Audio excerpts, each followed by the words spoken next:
All righty, welcome back to the Rebel Tribe podcast. Today's conversation is one that I think a lot of us don't realize we're ready for yet until someone finally puts words to that kind of restless feeling we've been carrying. So many of us are in a season of reinvention. I've been talking about it since December.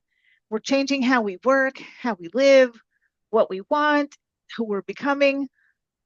But what we don't often stop to consider is the spaces we live in may be quietly shaping those choices.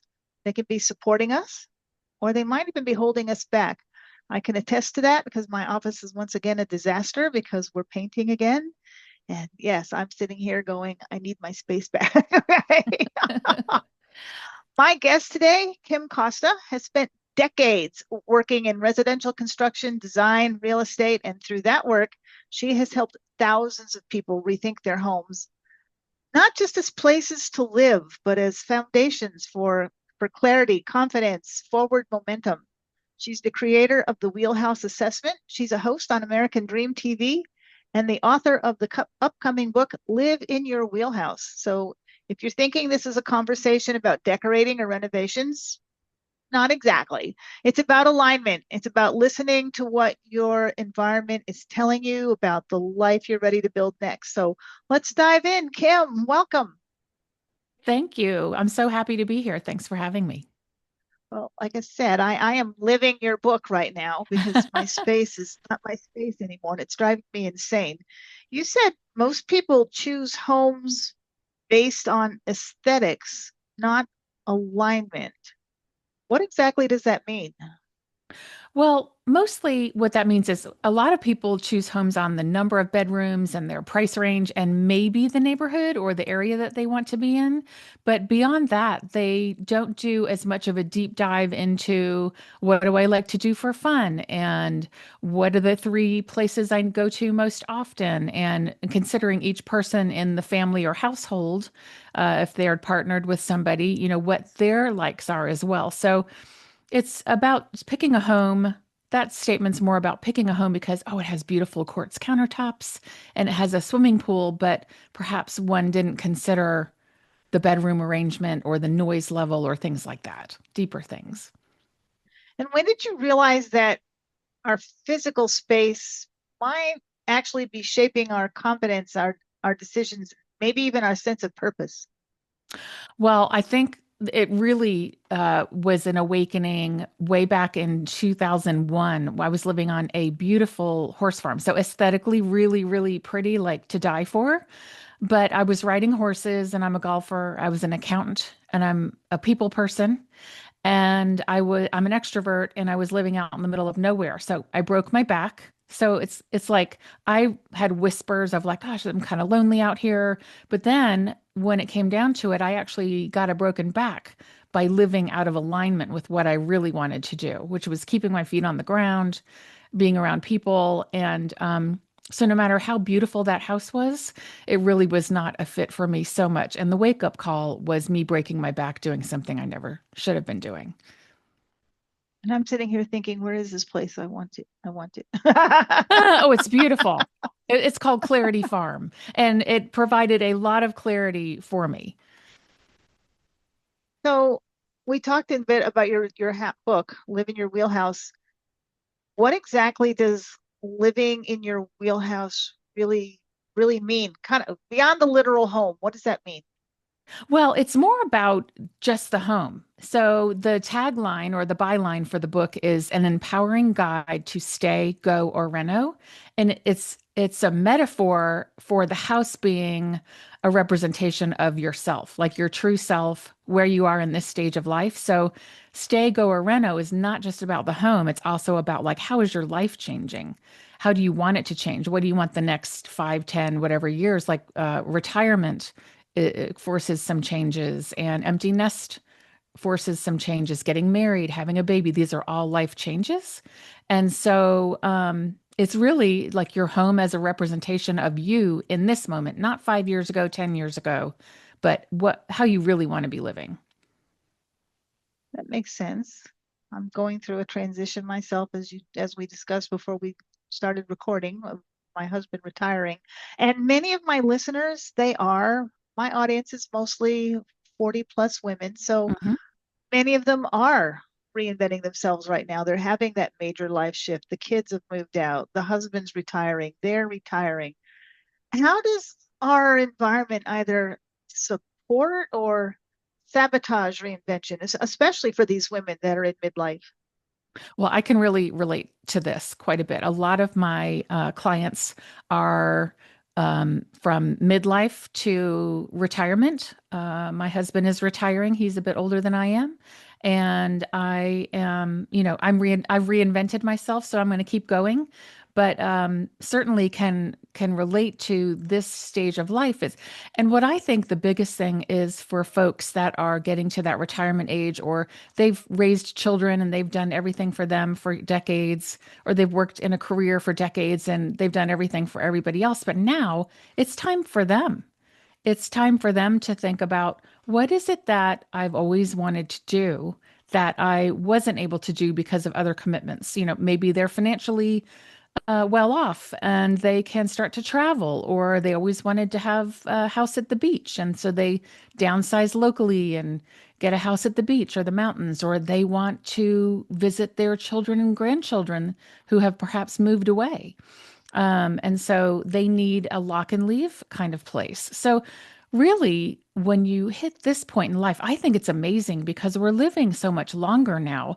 We have a whole nother lifetime that we can enjoy, decades, hopefully, with our health. And I think it's time to figure out, like, what did you like to do when you were younger that you kind of gave up? For me, it was writing.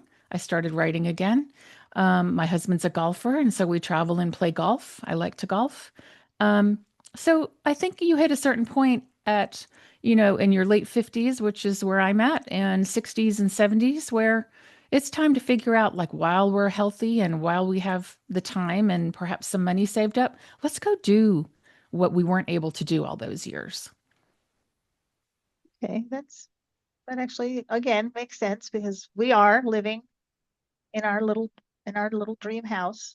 Yeah. But as we've gotten older, as we've gotten older, I'm looking at it now going, it's too much house.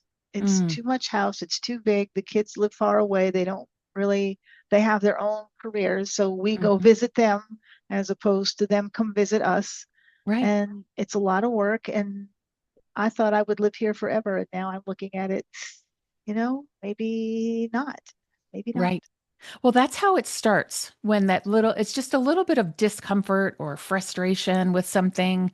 And you mentioned maintenance. It can become a physical issue, a time issue, a money issue when you have a larger home and you don't need the space for people to come home and visit. Now they're buying a house with a guest room to make sure that you have a place to stay. So you're now their consideration in their home for having you. They want a space for you in their home, which is wonderful, but now they're not coming home as much, and it becomes part of. So the areas are environment, like what community do you live in, health, entertainment, spirituality, romance, family and friends, career and job, and finance. So when one of those areas, it's like a wheel. If one of those the score becomes deflated, it's like you have a flat tire.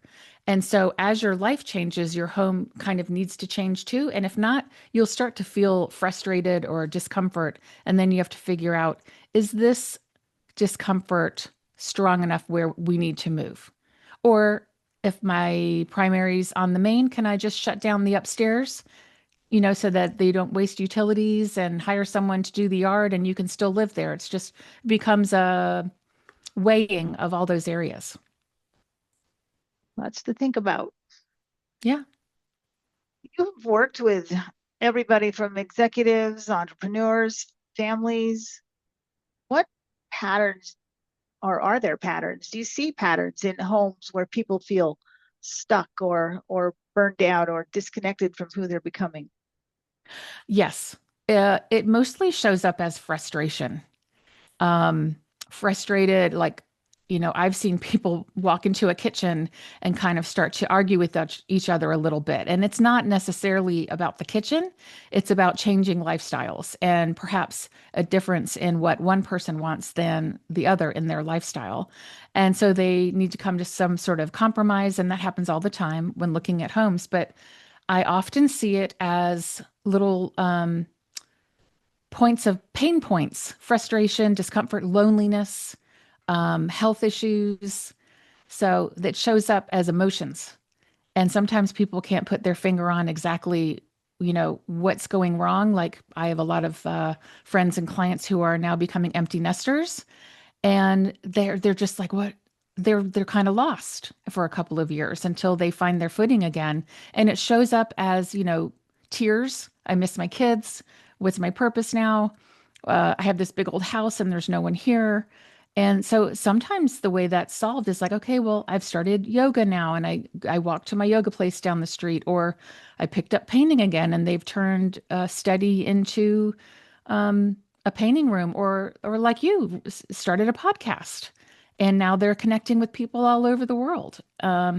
So it starts off as frustration, and that's a pain point that needs to be solved. And so that's where you have to look.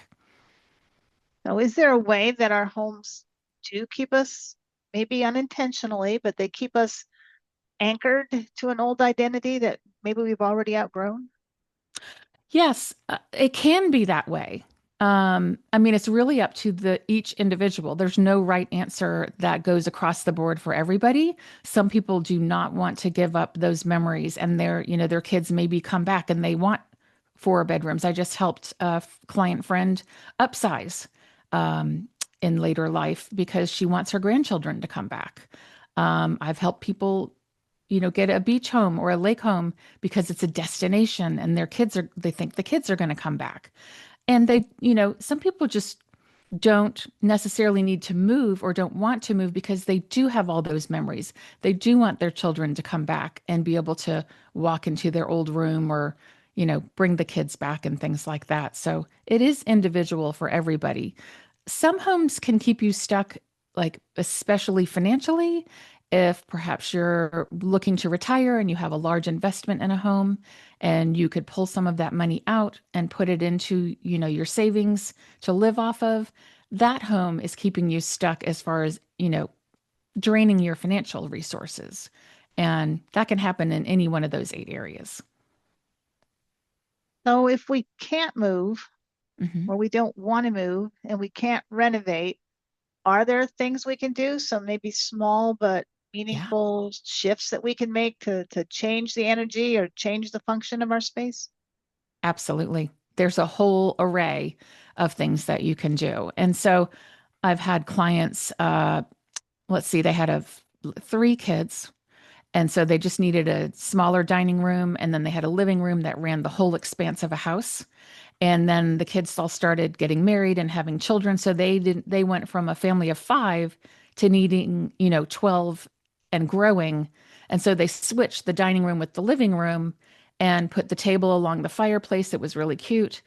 And now they've fit their growing family into a different room. And the dining room is now like a study living room that has doors on it that she uses for her podcast. And she just repurposed the rooms. So you could also, as styles change and personalities change, you may want to dedicate a room to, like, we loved our time in France. Let's turn this into like a themed, but not a over the top theme, but a few fun little travel knickknacks, on the shelves and things like that. It just kind of brings you, as your life changes and you gain experience, you need to kind of adjust your home to reflect who you are now. Okay. I'm thinking of my office, which is so me. Yes. People come into my office and go, space, it's my And I it's my think space. that's comforting for people, because if they know who you are and they walk into your home and you're comfortable being you and they like you, they don't want to have to guess like, some a bland type of interior that everybody else is doing. It just looks like, everybody else's home or many people's homes. I think people find a lot of comfort when they walk into your house and it's a pure example of your personality. It just makes them feel at home. As I mentioned, we are, I don't remember if I mentioned it on the podcast or not, that I am considering whether it's time to move.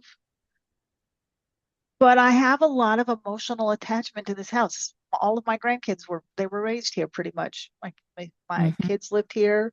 Most of when the little ones were little, they didn't move Hmm. until the kids were in high school, basically. So I've had those grandkids here Hmm. most of their lives. There's a lot of emotional attachment. Yeah. Is I there a can I can way imagine. I'm trying to figure out how I want to put it. What is the biggest emotional mistake that we make when we're trying to answer the question of whether we stay, whether we go, do we just renovate? Because I'm feeling that right now. I'm feeling Hmm. that, I have this big yard where the kids used to play, and that is my biggest attachment here is there's so many memories in this house. Mm. What's the biggest mistake that I might make emotionally when I'm trying to answer the question of stay, go, renovate? I think it boils down to timing. I think timing is the biggest mistake that people can make. If you're not ready to move, but people are and you don't have to move, then don't make that decision. Just, you can start thinking about it. You can start thinking about what if I were to move, what would that look like? What are my options? Maybe if it's into a different town, you go visit the town. You rent a home or rent even for a week, an Airbnb just to try out the new location. Um, on the other side of the coin, so you can move too quickly when you're not ready and have regrets, and then someone else is living in your house and you're really wish you hadn't sold. So don't be too hasty.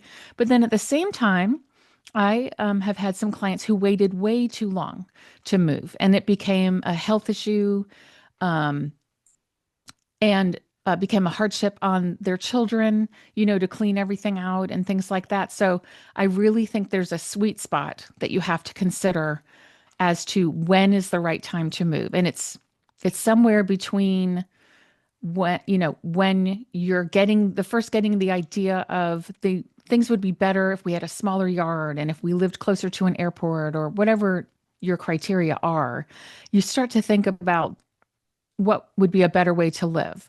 And then if you wait too long, it's like, oh gosh, I'm overwhelmed. I need to move now, but I haven't done the research. So I've waited too long to even start thinking about it. So this process is more about, and you can take this assessment every year however you want and just see where your scores come out on each level, and you write notes about whether this is a deal breaker or not. And if the wheel of life starts to look really flat, or there's like a something that's at a 0 or a 1, it probably means you need to move.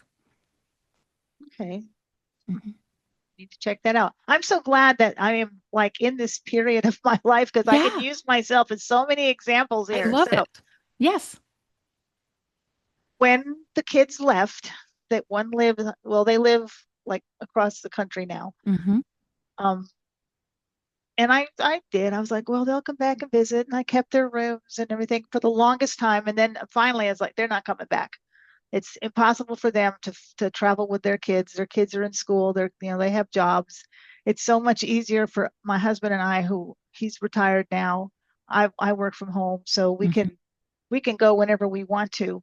Yeah. And I changed their rooms into an office for me and like a little den study area for him.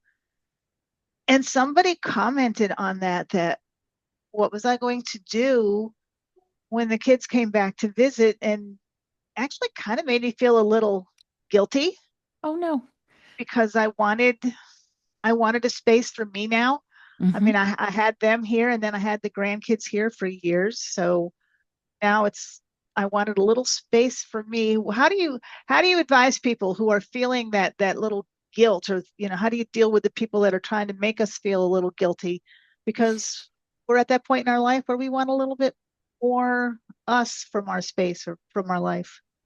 Well, it's not like you don't want to see them. Quite the opposite. And in fact, it was probably fairly painful for you to realize they're not coming back as much. And you could either look at those empty rooms every day and not have a space for yourself, or you could accept the fact that they still love you and they still want to see you and they have space for you in their homes, and you get to visit them and go to the grandchildren's activities that they can't miss. I've been there. They can't miss baseball games and gymnastics and all the musical recitals and all the things that they need to be at. So you go there and they love for you to come, I'm sure. But every day that you have to, look at those rooms that really aren't being used, and you have a better use for them for your office and a space for your husband who's now retired. And there's space in every home. This is under the romance section. There's space in every home for you to be together, and there's space for you to be individuals. And that's what makes a marriage work well. I mean, in most cases, people would need to be individuals and have their, what if he wants to watch something you don't want to watch? And what if you're working on something, but the TV's on? You need your space, and you're going to use that many, many times a week. So if they did want to come back and visit, um, I'm sure you could figure out some kind of arrangements, or, I mean, not the worst thing in the world, to get some beds in the basement or some extra space that you have. I'm sure that you would figure it out if they did decide to come visit. So I wouldn't worry about what other people think. That is the whole point of the book. You cannot do what other people want you to do. That is when you get in trouble.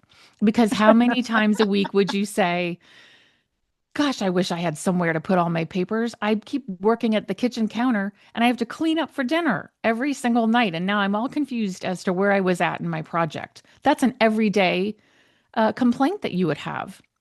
But instead, you have your own room now. Let's talk a little bit because you mentioned it. So let's talk a little bit about those of us who do work from home. Because again, so I live out in the middle of nowhere at the far end of a private dirt road, and I am fortunate. I have my office. Hmm. Internet out here is sketchy at best, Mm.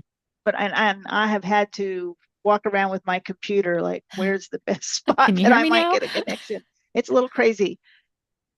How does workspace design impact confidence and clarity and follow through for those of us that are working from home? I know it bothers me. It makes me feel less than professional sometimes when I have to look at a podcast guest and go, yeah, my internet's not working. I'm sorry, but it is what it is. And how does that impact all of that? Well, I mean, so those are considerations under the career part of the wheel of life. And so when people, I have some, executives and tech type folks who run meetings, from their home. And so many of us work from home now, that they have to have, like, it is like, do they have like the best internet in that neighborhood possible? I absolutely need it. I have 4 screens going. And I mean, that is like number one. That's a huge consideration for them, right? Because it's their job. And I have other folks who are creatives, and they don't really want to be around a lot of people or hear noises. Some people even make like a she shed in the back where they write or paint, or, get a remote office from the home if they are work at home people, just to be away. So it depends on that person's personality. I myself am a creative. I used to be an accountant for 25 years. So said no one I should ever be an accountant, but I did it.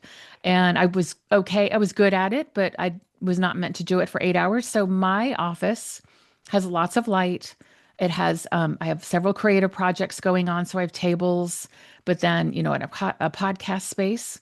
But if someone was very, very structured, they would walk in my office and think, um, I could never work in here. But I could never work in a really structured, clean, I won't say sterile because that it sounds so negative, but some people really thrive with everything in its place. That is not me. And so each personality, accountant needs a different workspace than a creative. Um, because our brains function different ways. If you put away my project that I have laying out, that I haven't finished because it takes several weeks, I will be so lost. And so I need that visual reminder of what the project, what the end result is that I'm thinking of. The accountant wants to probably file his or her items away. And so each working space needs to be exactly what that person needs. So how stressful is it to just basically force yourself to adapt? Because I said I'm not going to move just because I have sketchy internet. And if that was the only consideration, I wouldn't even be thinking maybe it was time. I've Hmm. just learned to look at my guests and go, okay, Yeah. we'll try again. And it doesn't Yes. really bother me anymore, but sometimes it's still stressful. So how stressful can that be for the people who just don't have any way to change their location and they have whatever it is that's driving them insane? Well, I mean, I'm a big proponent of option A, B, and C. So it's A, know that that's going to happen. In your case, explain to your guests and that, sometimes the internet might get a little fuzzy and we'll just wait a moment and it'll come back. Or you call a technician and see if there's something like a booster that you can put in the middle of the house that takes your signal and boosts it.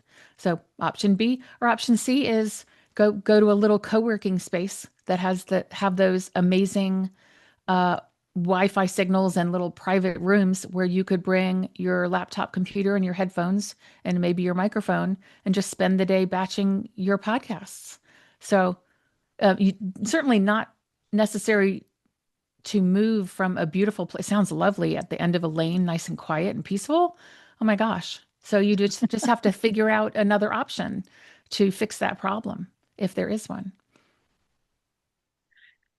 It sounds from what you've been saying about all the people you've helped that you probably have thousands of stories. Is there a moment when a physical space change did directly unlock a personal or a professional breakthrough?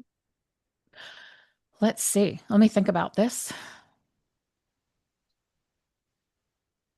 Well, I mean, I do have one of my favorite examples of a fellow living in a family home, a large home. After divorce, he raised his children there in the same school district as his former spouse, and so wanted to keep that unity, even though they weren't in the same home anymore. Wonderful family. But then the kids moved away, they had children, and they weren't coming back as much. He didn't need the space. He was maintaining a yard, and all the families moving in were younger. And so he wasn't necessarily involved in the social activities anymore, even though they were friendly. He was, of a different era.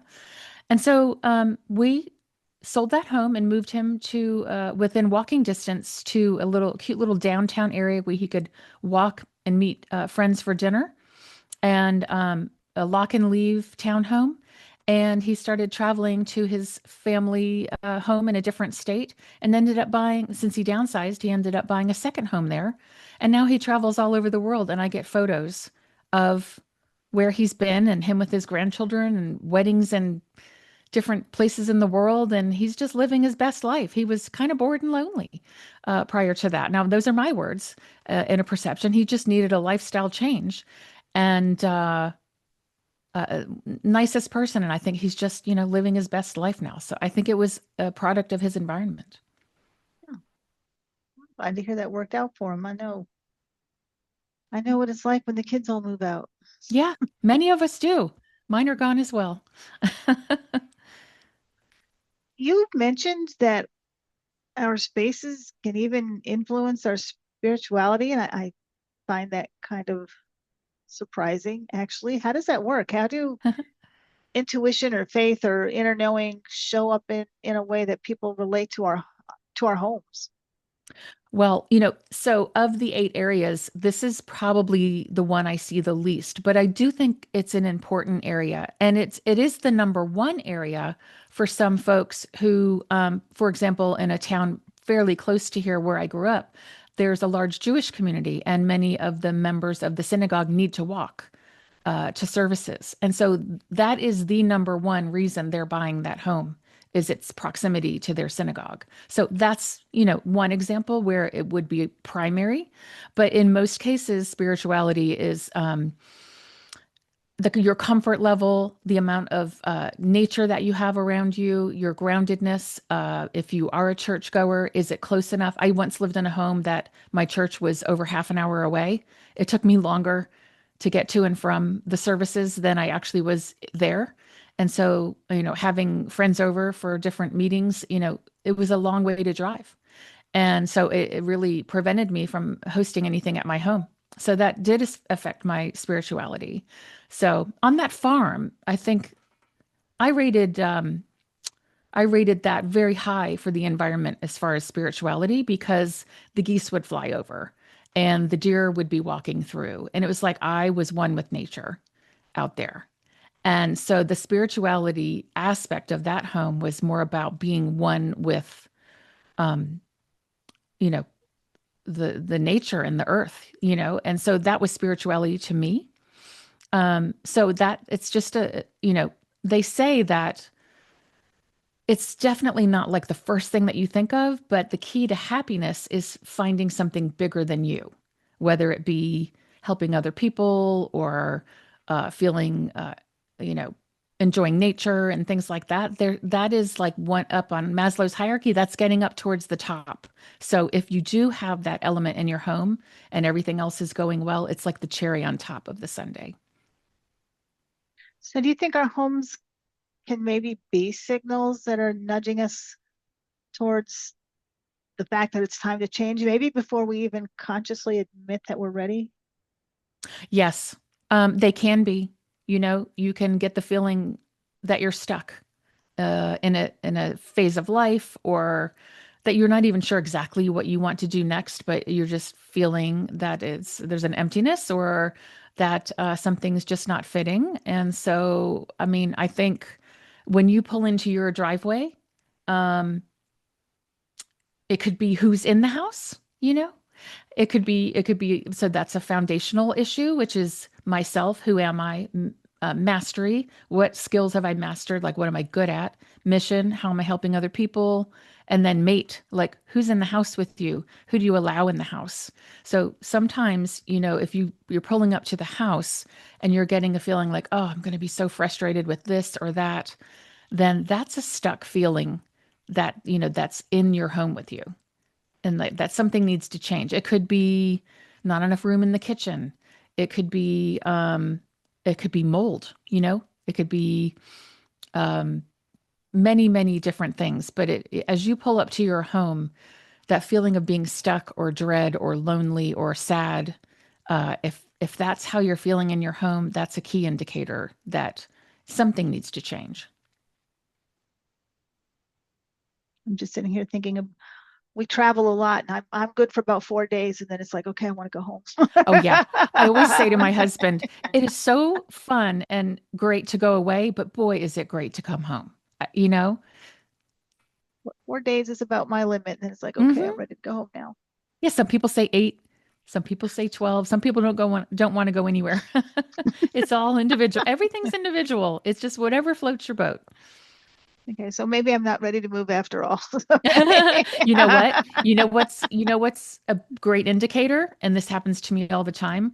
Sometimes, I just like a little variety. I like to get away for a couple of days, and that's how you feel when you come home. It really, like, my husband and I just took a couple of trips in December, and I would always say, gosh, it's so great to go away. But then around the fifth day, maybe it's 5 or 6 days for me, I'm ready to come home. And then when I get home, I was like, that was so fun and so nice, but I'm so glad we're home now. I didn't want to stay away. And that's when you're glad to be home, you know that you're living in your wheelhouse. Okay, so maybe I'm not ready to move. Maybe not. You might could just tweak a few things. So for someone who is listening and is feeling restless but can't quite name why, kind of like me, I was like, okay, maybe it's time to move, but maybe not.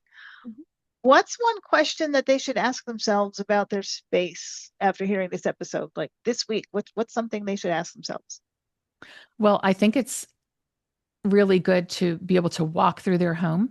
And I have a little lifestyle lift assessment. It takes like 10 minutes.